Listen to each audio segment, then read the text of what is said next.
안녕하세요. 컴전학부 신찬수입니다. 방학 잘 지냈나요?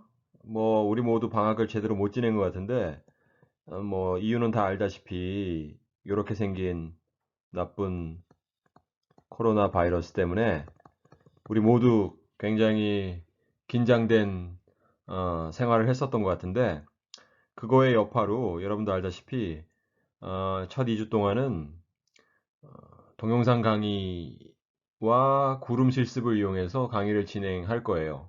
많이 모여서, 실제로 모여서 강의를 진행할 수 없고, 비대면 방식으로 하라는 지침이 내려와서 그렇게 할 수밖에 없습니다. 그렇지만 최대한, 어, 온라인으로 만나지만 실제로 모여서 강의를 진행한 것 같은 정도의 실속 있는 강의가 되도록 노력을 할 테니까 여러분들도 게으름 피우지 말고 적극적으로 참여해 주시기 바랍니다. 우선 저는 검전학부의 신찬수고, 여러분들은 융복합 소프트웨어로 개설된 알고리즘 과목을 듣고 있기 때문에 다양한 전공들을 가지고 있잖아요. 그래서 여러 가지로 불편한 점도 많고 모르는 내용도 많고, 그다음에 어떻게 해야 될지도 감이 잘 없고, 그런 약간 혼란스러운 상황에 있는 학생들도 꽤 많을 텐데, 궁금한 게 있거나 그다음에 상담할 내용이 있으면 언제든지 연락해서 찾아와서 어, 도움을 청하기 바랍니다. 우선 가장 중요한 이메일 어드레스는 chansu@gmail.com이고요. 찾아오고 싶으면 공대 419호에 있습니다. 면담을 하고 싶으면 먼저 이메일로 시간을 정해서 어, 신청을 하면 되겠죠. 다음에 강의에 대해서 살펴보면 우선 강의 노트를 여러분들한테 제공할 거예요. 어, 작년에도 그랬고, 이 강의 노트는 단순히 파워포인트 슬라이드를 어, 모아서 만든 강의 노트가 아니고 거의 책과 비슷한 수준의 자세한 정도로 2년 넘게 나름 정성을 다해서 어, 만들었고요. 한 270페이지 정도 됩니다. 270페이지 정도 되고요. 이 중에서 앞부분이 알고리즘 강의 노트인데, 알고리즘 강의 노트가 한 150페이지 정도 되고요. 그 다음에 뒷부분은 알고리즘에서 배운 내용들을 실제로 파이썬 코드로 코딩을 해보고 어떻게 설계하고 구현할 수 있는지를 알아볼 예정이기 때문에 파이썬 문법에 대해서 알아야 돼요. 그래서 파이썬 문법에 대해서 기본적인 내용들을 후반부 120페이지 정도에 정리를 했습니다. 물론 이 강의 노트가 알고리즘의 유명한 교재나 파이썬의 실제로 서점에서 파는 정도 수준의 질을 보장해 주진 않지만 어, 이것만 갖고도 여러분들이 충분히 수업을 따라올 수 있고 강의 내용을 이해할 수 있고 어, 다른 보조 교재 없이도 어, 수업을 원활하게 하여튼 진행할 수 있습니다. 그래서 특별히 주교재는 없어요. 강의 노트만 갖고 들어오면 되는데, 문제는 뭐냐면 강의 노트를 여러분들이 실제로 복사를 해서 재본해서 책처럼 만들어서 들어오면 좋겠어요. 그런데 이번에 다행히 우리 컴퓨터 전자 시스템 공학부랑 정보통신공학과랑 소프트웨어 중심대학이라는 소중대 사업을 진행하고 있어요. 그래서 여기에 지원받아서 어, 여러분들에게는 250페이지 정도의 어, 강의 노트를, 알고리즘 강의 노트를 복사해서 재본한 재본부를 전부 다 무료로 나눠줄 거예요. 그러면 이 강의 노트를 갖고 들어오기 바랍니다. 왜 20페이지 정도 차이가 나냐면 방학 동안에 20페이지 정도를 추가를 했어요. 그래서 이 250페이지는 방학 시작 전의 버전이고 270페이지는 지금 현재 버전인데 이 현재 버전은 구름에 다 올라가 있습니다. 구름에 알고리즘과 파이썬으로 각각 나눠서 올라가 있는데 올라가 있는 형태는 구글의 덕스라는 게 있어요. 구글 덕스 링크를 갖다가 구름에 걸어놨어요. 그래서 이 구글 덕스 내용을 내가 수정을 하면 자동적으로 수정된 내용이 실시간으로 구름에도 반영이 됩니다. 그래서 여러분들은 이 구글 덕스에 있는 내용을 언제나 최신본으로 알 수 있게 됩니다. 그리고 구글 독스에 있는 내용을 PDF 파일로 출력해서 여러분들이 파일로 가져올 수도 있고 그게 시간도 걸리고 여러 가지로 안 되는 경우도 있기 때문에 PDF 파일도 올릴 예정입니다. 그래서 여러분들이 원하면 가장 최신 버전의 PDF 파일을 다운받아서 인쇄해서 재본해서 갖고 다닐 수 있습니다. 그 다음에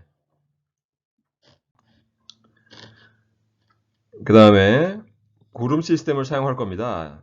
여러분들이 이미 이 구름 시스템에서 코딩을 하고 과제를 내거나 그 다음에 채점 같은 걸 해본 경험이 있을 것 같은데 이 구름 시스템은 hubs.구름.io에 접속해서 이 웹에 접속한 상태로 파이썬 코드를 작성할 수도 있고 컴파일해서 실행해 볼 수도 있고 뭐 과제가 있으면 그 과제의 내용을 따라서 코드를 작성해서 채점을 받을 수 있고 과제인 경우에는 제출도 가능합니다. 그래서 좀 더 편하게 이용할 수 있도록 수강 신청 초대 메일을 보낼 거예요. 이 알고리즘 수업을 듣는 학생들 이메일 주소로 내가 구름에 개설한 알고리즘 교과목에 대한 수강 신청 초대 메일을 보낼 테니까 초대 메일을 받으면 메일에 따라서 이 구름에 있는 교과목을 수강 신청하기 바랍니다. 수강 신청을 해야지만 구름에 있는 여러 가지 강의 내용이라든지 그 다음에 강의 노트라든지 아니면 실습 과제라든지를 전부 다 접근할 수가 있어요.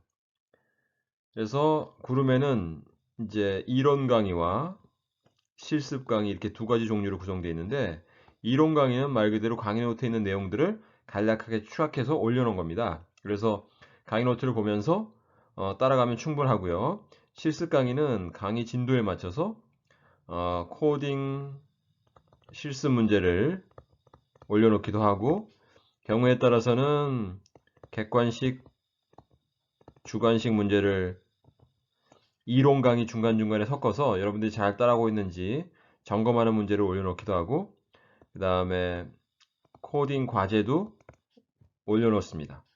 코딩 과제랑 코딩 실습 문제의 차이점은 코딩 실습 문제는 마감 기한이 없기 때문에 여러분들이 아무 때나 필요한 시간에 이 실습 문제를 풀어서 테스트를 해볼 수가 있는 거고요. 코딩 과제는 말 그대로 진도에 맞춰서 마감 기한이 있는 코딩 과제입니다.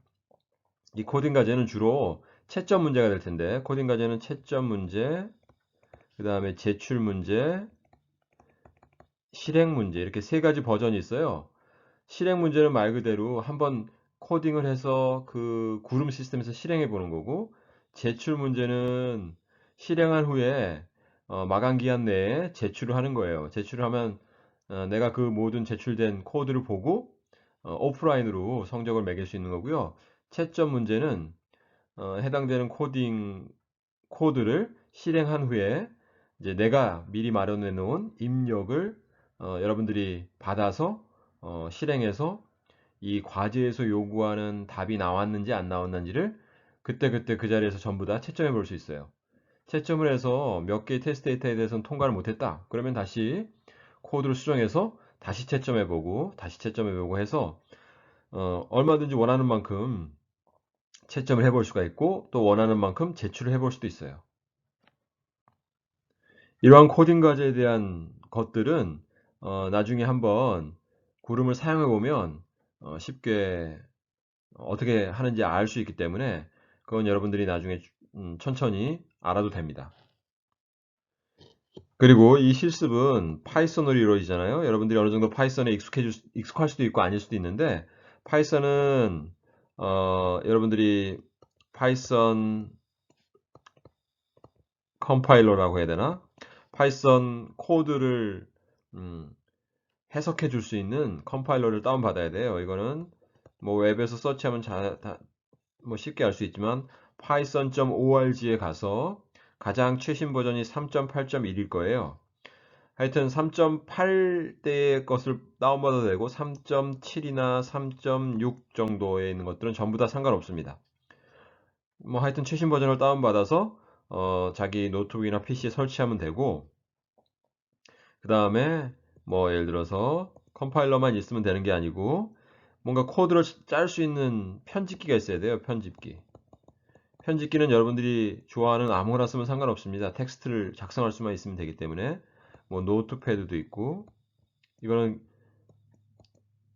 윈도우에 기본적으로 탑재되어 있죠. 그 다음에 노트패드의 기능을 좀 더 향상시킨 노트패드 플러스 플러스 등이 있어요. 그 다음에 뭐 VIM이라는 걸 알 수도 있겠지만 이런 편집기도 있고, 이런 다양한 편집기를 여러분들이 원하는 것을 설치해서 사용하면 되고요. 편집기는 말 그대로 코드를 작성하는 거잖아요. 그럼 코드를 작성했으면 그 코드를 파이썬 컴파일러로 컴파일을 시켜야 되는데, 컴파일 하라고 뭔가 명령을 할 수 있어야 되잖아요. 그런 명령을 할 수 있는 명령창이 필요해요.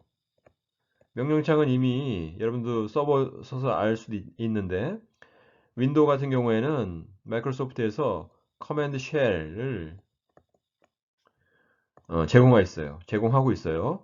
그래서 뭐 예를 들어서 뭐 디렉토리에 있는 파일을 본다든지, 뭐 파일을 카피한다든지 이동한다든지 하는 거를 말 그대로 명령어를 입력해서 수행하는 거 있잖아요. 근데 이 커맨드 셀과 같이 유사한 MS에서 제공하는 파워쉘이라는, 또 파워쉘이라는 것도 있습니다. 그래서 이 커맨드 셀이랑 파워쉘 둘 다 아무거나 사용해도 상관없어요. 이 쉘은 드시고. 그래서 결국은 뭐가 필요하다고요? 컴파일러, 편집기, 그 다음에 명령창, 요 세 가지 것들이 필요한데, 뭐 편집기라든지 명령창 같은 것들은 대부분 다 MS에서 제공하는 것들을 쓰면 되는 거고, 파이썬 컴파일러만 다운받아서 설치하면 됩니다. 설치하는 과정은 이 강의 노트에 초반부에 다 들어있어요. 그러니까 그걸 봐도 되고, 아니면 구름에 내가 이걸 설치하는 생활 코딩이라는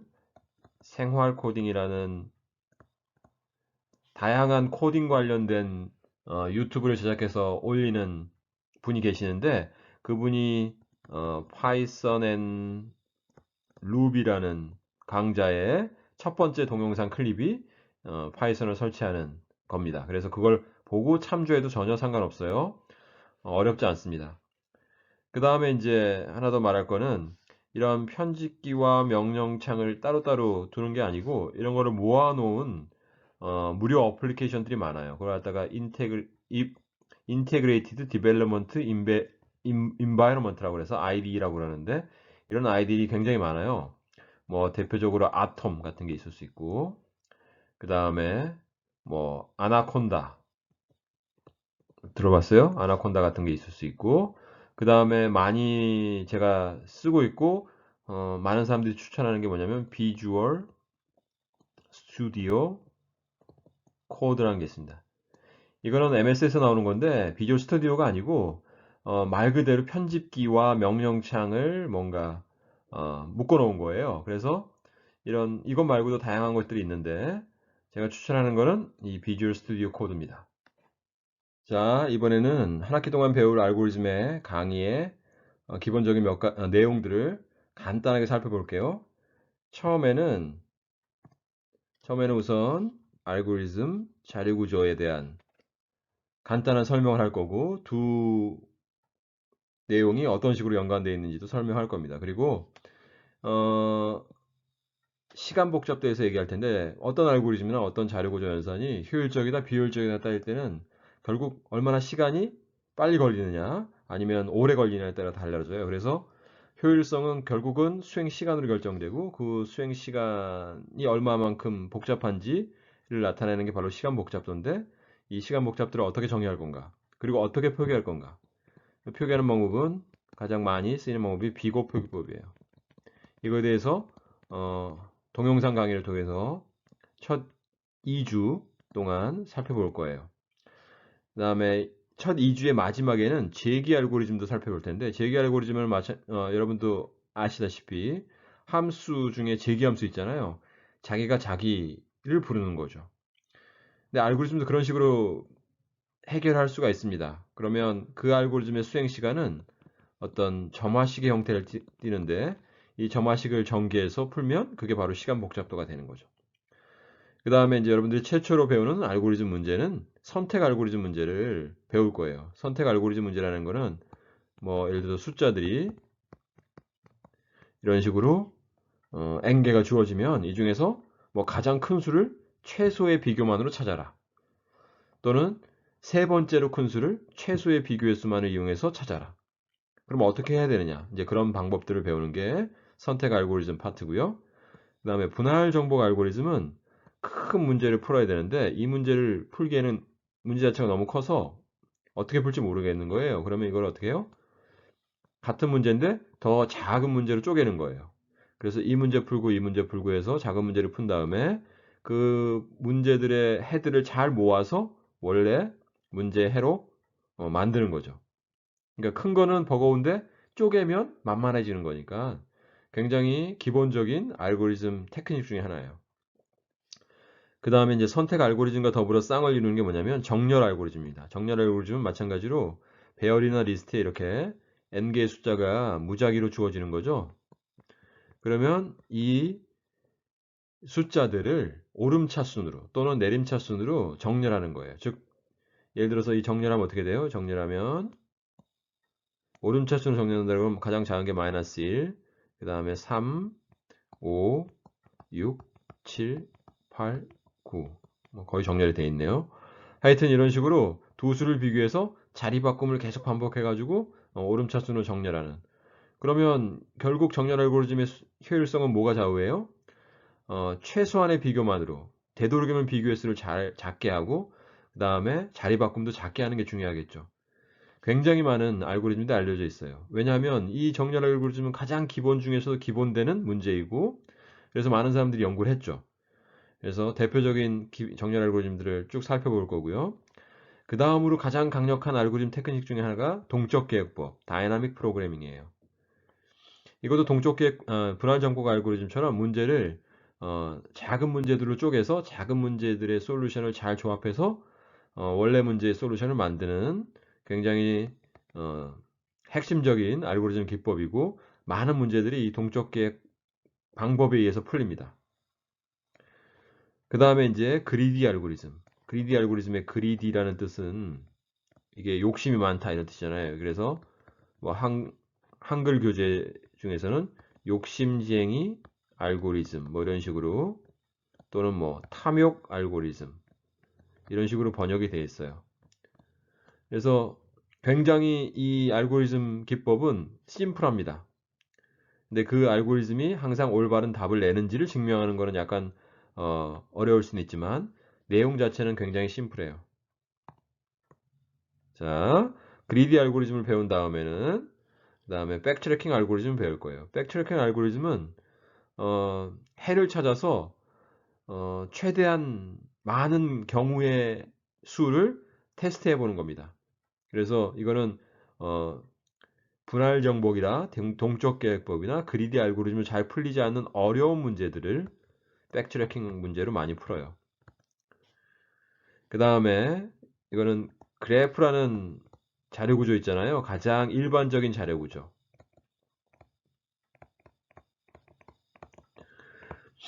그런 그래프와 관련된 문제들이 되게 많아요. 역사도 깊고 그런 그래프와 관련된 문제를 해결하는 방법. 그게 바로 그래프 알고리즘이에요. 가장 대표적인 게 뭐냐면 그래프에서 최단 경로를 구하는 최단 경로 알고리즘이 있어요. 예를 들어서 내비게이터에서 출발지에서 목적지까지 가는 가장 최단 경로가 뭐냐? 이렇게 갈 수도 있고 이렇게 갈 수도 있겠죠. 그걸 찾아주는 알고리즘이 최단 경로 알고리즘이에요. 이 그래프 자체가 지도 자체가 그래프로 모델링이 될 수 있기 때문에 알려져 있는 유명한 최단 경로 알고리즘을 지도에서 경로 찾는 문제를 해결하는 알고리즘을 사용해도 전혀 문제 없고 실제로 그렇게 하고 있습니다.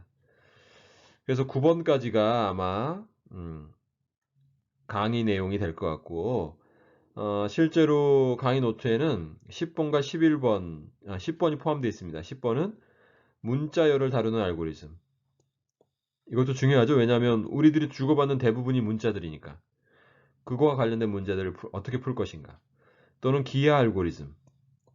뭐 점, 선, 면들이 있는 뭔가 기하 객체들과 관련된 문제들을 푸는 알고리즘. 그 다음에 FFT 알고리즘이라고 FFT는 Fast Fourier Transform이라는 거예요. 이거와 관련된 알고리즘 문제들도 존재합니다. 그래서 이 세 가지는 아마 강의 내용에서 시간 관계상 다룰 수가 없을 것 같고 대신에 강의 노트에는 다 있습니다. 그 다음에 계산 복잡도 이 내용은 아직 강의 노트에 포함되어 있지 않은데 이번 학기 동안 조금씩 완성을 시켜서 여러분들한테 제공하려고 하고 계산 복잡도라는 거는 문제가 얼마나 어려운지 어떤 문제보다 다른 문제가 어떤 문제는 다른 문제보다 얼마나 쉬운지 어려운지 그 문제의 난이도를 뭔가 정리한 거예요. 그래서 뭐 P와 MP 뭐 이런 거 들어봤어요? 어떤 문제가 P에 속하고 어떤 문제는 MP에 속한다. 이 두 개 과연 같을까 다를까? 뭐 이건 100만 불짜리 오픈 프로그램이에요. 뭐 이런 내용들을 다룰 텐데 1번부터 9번까지는 강의에서 커버할 내용이고 10번은 강의 노트에는 있고 11번은 아직 강의 노트에 포함되어 있지 않습니다. 자, 이런 내용 갖고 한번 열심히 한 학기 동안 같이 해봐요.